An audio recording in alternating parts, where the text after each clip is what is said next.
Hi hello welcome to our channel. నేను మీ శ్రీ. ఈరోజు మనం చెప్పుకోబోయే కథ రాక్షసుడు పార్ట్ 11. కథలోకి వెళ్ళే ముందు లైక్ చేయడం మరవకండి. ఆదిల్ డ్రైవింగ్ సీట్లో కూర్చున్నాడు. నాకు క్షణకాలం ఏం చేయాలో అర్థం కాలేదు. ఇప్పుడు నేను ఎక్కడ కూర్చోవాలి? ఇతని పక్కన కూర్చునే స్థాయి కాదు కదా మంది. నిన్న కూడా అతని పక్కనే కూర్చున్నావు కదా అని నా ఇన్నర్ మొట్టింది. నిన్న వేరు ఇవాళ వేరని దాన్ని పంపించేశాను. నిన్న అతడు స్నేహితుల్లా కనిపించాడు. ఈరోజు బాసుల హోదాలో ఉన్నాడు. అలాగే నిలబడి చూస్తుంటే ఏంటి త్వరగా ఎక్కితే వెళ్దాం అంటూ వాచ్ వైపు ఒకసారి చూసి నన్ను చూశాడు ఆదిల్. నాకేం చేయాలో అర్థం కాలేదు. ముందు డోర్ మెల్లిగా తెరిచాను. అతడు వద్దంటే వెనక్కి వెళ్ళిపోవచ్చు అనుకున్నాను నేను. అతడేం మాట్లాడలేదు. నేను ఎక్కగానే కార్ స్టార్ట్ చేశాడు. ప్రయాణం మౌనంగా సాగుతోంది. మేమిద్దరం పక్కనే ఉన్న దూరం మాత్రం చాలా ఎక్కువగా ఉన్నట్టుంది. నేనొకసారి ఫైల్ సరిచేసుకున్నాను. మొత్తం చూసుకున్నాను. మరో పావుగంటలో హోటల్ ముందు కార్ ఆగింది. కార్ పార్క్ చేసి లోపలికెళ్ళాము ఇద్దరం.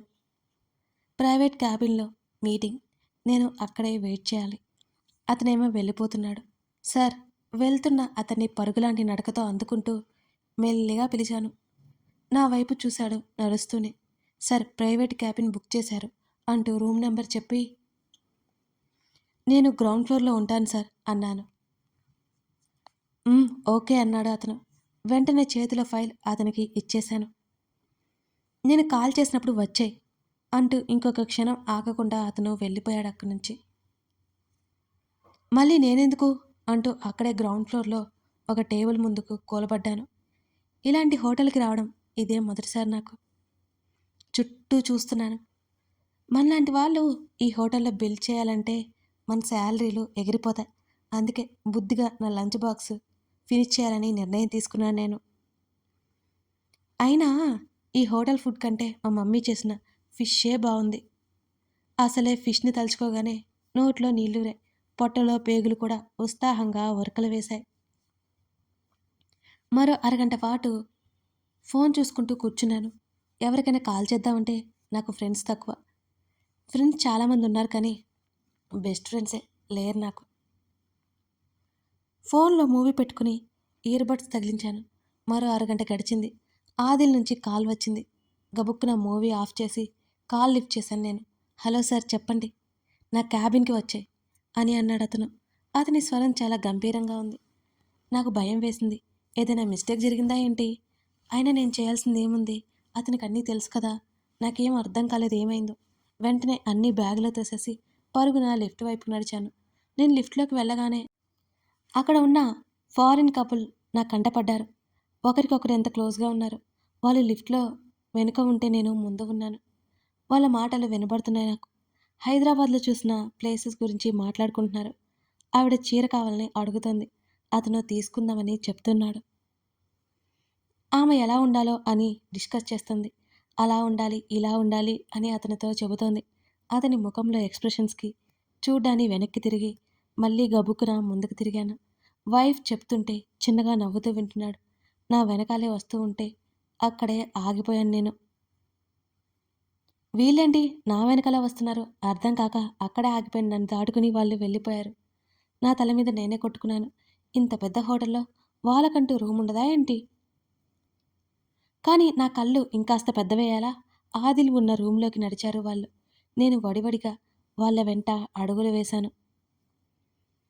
రూమ్ డోర్ కొట్టాను. రమ్మన్నట్టు ఆదిల్ గొంతు వినిపించింది నాకు.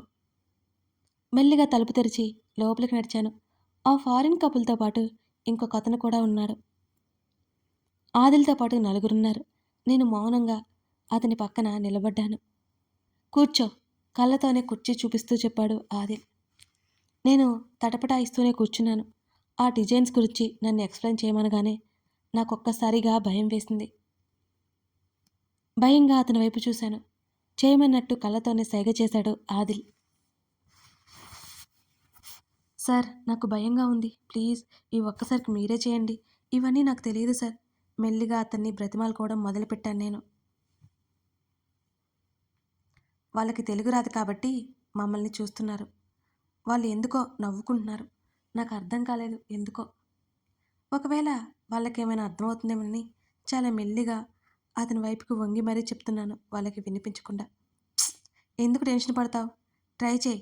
మన డిజైన్స్ గురించి ఎక్స్‌ప్లెయిన్ చెయి. ఆల్రెడీ డీల్ మాట్లాడేశాను అని అన్నాడు. నేను ఏడుపు మొహం వేసుకొని చూసి తప్పక వాళ్ళ వైపుకి తిరిగాను. నేను ప్రతిసారి రాక్షసుడు అనుకునేది ఊరికే కాదు ఇతన్ని. నా వల్ల కాదంటున్నా మెడ వంచి పని చేయిస్తున్నాడు. దీన్ని నేను నా మాటలతో చెడగొడితే నాకేం తిప్పలు వస్తాయేమోనని నాకు భయంగా ఉంది. మా మమ్మీ, మా అమ్మమ్మని గుర్తు చేసుకున్నాను. వాళ్ళెంత ధైర్యంగా ఎంతమంది ముందైనా మాట్లాడగలరు. వారి ప్రొఫెషనే అలాంటిది. అలాంటి వారికి పుట్టిన నేను ఇంత పిరికిగా ఉండడం ఏంటి? ఏం బావుంటుందసలు? నాకు నేను సర్ది చెప్పుకొని మెల్లిగా నోరు విప్పి చెప్తుండగా ఆదిల్ నా చేతి మీద చెయ్యేశాడు. అతను నాకు ధైర్యం చెప్పడానికి చేతిని పట్టుకున్నాడని అనిపించింది నాకు. కానీ ఎందుకో అతని స్పర్శకి నా అరచేతులు చల్లబడ్డాయి. నా చేతిని లాక్కోబోతుంటే అతను గట్టిగా పట్టుకున్నాడు. విచిత్రంగా కళ్ళు తిప్పి చూశాను అతని వైపు. ఎక్స్‌ప్లెయిన్ చెయ్యి అన్నాడు. నేను మెల్లిగా తడబడుతూ చెప్పడం మొదలుపెట్టాను. అతని చేతిలో పిచ్చుక పిల్లలా ఇరుక్కుపోయింది నా చెయ్యి. అతడు క్యాజువల్‌గా పట్టుకున్నా నాకెందుకో పిచ్చ వణుకు పుట్టింది. కారణం ఇంతవరకు నాకు మగవారి స్పర్శ తగల్లేదు కాబట్టి. నన్ను తాకిన తొలి పురుషుని స్పర్శ ఇతనిదే.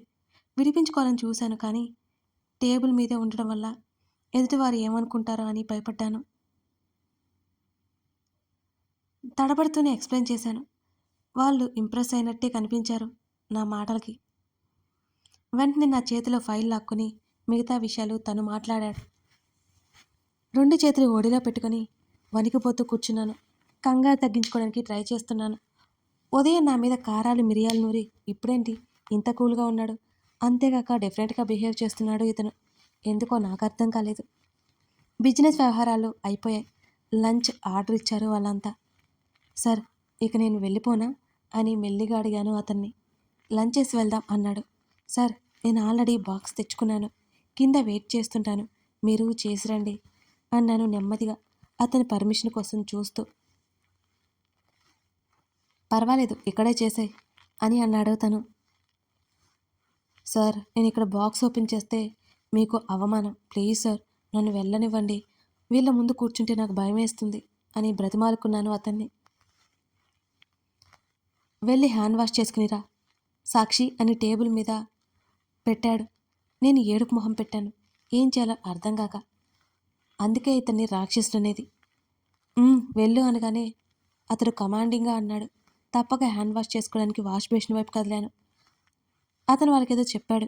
వాళ్ళు సన్నగా నవ్వారు. అది నా గురించే. అందరూ నన్నే చూస్తుంటే నాకు ఆ మాత్రం అర్థం అవ్వదా ఏంటి? ఇవాళ ఉదయం జరిగిన దానికి ఇప్పుడు రివెంజ్ తీర్చుకుంటున్నాడు అనుకుంటా. కాసేపట్లో వాళ్ళు ఆర్డర్ చేసిన ఫుడ్ అయితే వచ్చేసింది. నేను అలాగే కూర్చుంటే తనే చొరవగా నా బాక్స్ ఓపెన్ చేసి అందరి ముందు పెట్టాడు. అందులో ఫిష్ కర్రీ ఉంది. తల పట్టుకుని కూర్చున్నాను. నేను కేవలం 3 అంటే 3 ముక్కలే తీసుకొచ్చాను. నా పరువు పోగొట్టేస్తున్నాడు ఇతను అనుకున్నాను మనసులో. అందులోకి మా మమ్మీ చపాతీ పెట్టింది. వావ్! ఇండియన్ హోమ్ ఫుడ్ అంటూ స్పూన్తో ఫిష్ కర్రీ షేర్ చేసుకున్నారు ముగ్గురు ఒక్క పీస్ని. నేనైతే దించిన తల ఎత్తలేదు. టేస్ట్ చేసి బాగుందని చెప్పి అంతలోనే మంటకి తల్లడిల్లిపోయారు పాపం తెల్లతోలు వాళ్ళు. ఒకవైపు వగర్చుకుంటూనే మరోవైపు లొట్టలేసుకొని తింటున్నారు. అంతే మరి, మన ఇండియన్ ఫుడ్ అంటే ఆ మాత్రం ఉండాలి మరి. ఆదిల్ని కూడా తినమన్నారు. చాలా బాగుందని పొగుడుతుంటే తప్పక తను వేసుకుంటున్నట్టున్నాడు. మా మమ్మీ ఫిష్ కర్రీ అదరగొడుతుంది. నాకొక పీస్ ఉంచినందుకు చాలా హ్యాపీ ఫీల్ అయిపోయాను నేను. ఒక్కడైనా ఉంచారనుకున్నాను. మరీ కకృతి దానిలా కనిపిస్తున్నానా నేను? అసలే ఫిష్ కర్రీ అంటే ఆ మాత్రం ఉండకపోతే ఎలా చెప్పండి? ఆ మిగిలిన దాంతో నా ఫుడ్ నేను తింటే వాళ్ళు ఆర్డర్ ఇచ్చిన ఫుడ్డు తిన్నారు. ఈ మీటింగ్‌లో నాకు అర్థమైంది ఏంటంటే ఆదిల్‌కి వాళ్ళంతా ముందే పరిచయం ఉన్నట్టున్నారు. క్లోజ్‌గా ఉన్నారు. తిన్న తర్వాత షాపింగ్ చేయాలని చెప్పి నెక్స్ట్ డే కలుస్తామని చెప్పి వాళ్ళు ముగ్గురు బయటికి నడిచారు. వెయిటర్ వచ్చి టేబుల్ క్లీన్ చేసి జ్యూస్ గ్లాసులు ఇచ్చి వెళ్ళిపోయాడు.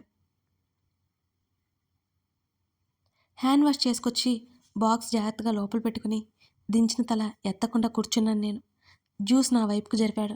నాకొద్దండి, తిన్నాను కదా, నాకు ఆకలిగా లేదు అన్నాను ఏదేదో మాట్లాడుతూ. తీసుకో ఆర్డర్ వేశాడు ఈసారి. నిజంగా నిజం, నాకు అసలు తాగాలని లేదు అన్నాను నేను. ఈ జ్యూస్ బిల్ నువ్వే కడదువులే, తాగు అనగానే చౌక్కున అతని వైపు చూశాను నేను. అతని పెదవి చివరన నవ్వు నా చూపు దాటిపోలేదు. ఇక్కడ బిల్లులు కట్టాలంటే నా శాలరీ తగలబడిపోతుంది అనుకొని అది అందుకున్నాను నెమ్మదిగా. జ్యూస్ యమ టేస్ట్గా ఉండడంతో తాగి గ్లాస్ పక్కన పెట్టేశాను. నేను గుడగుడా తాగేస్తున్నా నా వైపు చూడగానే అతను ఆశ్చర్యంగా నన్నే చూశాడు. అతను 2 సిప్పులు కూడా వేయలేదని నాకు అర్థమైంది. నేను వెర్రి నవ్వొకటి నవ్వి ఏం చేయాలో అర్థం కాక దిక్కులు చూశాను.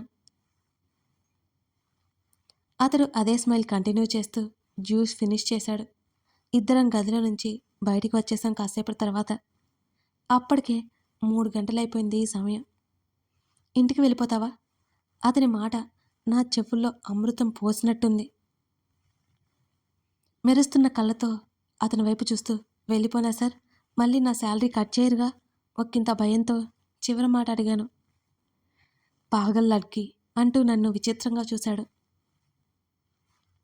నేను హాస్పిటల్కి వెళ్తున్నాను, నేను ఇంటి దగ్గర డ్రాప్ చేస్తాను అని అన్నాడు ఆదిల్. అలాగే తెగ ఉత్సాహంగా అన్నాను. లోపల మాత్రం ఎగిరి గంతేస్తున్నాను అనుకోండి. అతడు మా ఇంటి వైపుకి కారు తీసుకొచ్చి మొన్నటిలా వీధి చివరన ఆపగానే నా మనసు చివుక్కుమంది. అమ్మమ్మ మాటలు గుర్తుకొచ్చే నాకు. అయినా నేను పిలవగానే ఇతను వచ్చేస్తాడా ఏంటి? రాడ్లే అనుకున్నాను. సార్, ఇంటి ముందుకు తీసుకువెళ్ళండి, ఏం పర్వాలేదు సార్. నా మాటకి అతను ఆశ్చర్యంగా చూశాడు. టకటకా చెప్పేశాను నేనిక. మా ఇంటి ముందు కారు ఆపాడు. సార్ లోపలికి రండి అన్నాను నేను. అతడు ఈసారి నిజంగానే ఆశ్చర్యపోయాడు. వాట్ మళ్ళీ అడిగాడు. లోపలికి రండి సార్. అతడు ఎలాగూ రాడని నాకు తెలుసు. ఆర్ యూ షూర్ అన్నాడు. Yes sir. అతడు కారు దిగ్గానే బిగుసుకుపోయాను నేను. వామ్మో, ఇతను నిజంగానే కారు దిగాడేంటి? అంటే నిజంగానే మా ఇంట్లోకి వచ్చేస్తాడా? సార్, మీరు ఇలాంటి చిన్న ఇంట్లోకి వస్తారా అని అదే ఆశ్చర్యంతో అడిగాను. అదేంటి, రావాలనే కదా పిలిచావు అన్నాడు నన్ను అనుమానంగా చూస్తూ. అవును సార్, అవును అవును రండి అంటూ తడబాటుగా చెప్తూ లోపలికి ఆహ్వానించాను అతన్ని. అతను నా వెనకాలే వచ్చాడు. నా బ్యాగులో ఉన్న తాళం తీసి తలుపు తెరిచాను. నాతో పాటు ఇంట్లోకి అడుగు పెట్టాడు. ఇప్పుడు ఇతనికి ఏం మర్యాదలు చేయాలి? అమ్మమ్మ కూడా లేదే అనుకున్నాను మనసులో. అమ్మమ్మ ఈ మధ్య త్వరగానే వచ్చేస్తుంది కదా, ఇవాళ ఎందుకు రాలేదు ఇంకా అర్థం కాలేదు నాకు. కథ కొనసాగుతుంది. మొత్తానికైతే ఆదిల్ సాక్షి కోసం ఇంటికే వచ్చేశాడు. ఇప్పుడు నెక్స్ట్ ఏం జరగబోతుందో చూద్దాం మరి. కథ నచ్చితే లైక్ చేసి కామెంట్ చేయడం మాత్రం మర్చిపోకండి ఫ్రెండ్స్. మీ లైక్స్, మీ కామెంట్స్ చూసి నేను ఇంకా ఇంకా ఇంట్రెస్టింగ్గా స్టోరీ ఇవ్వగలను. Thank you for watching this video.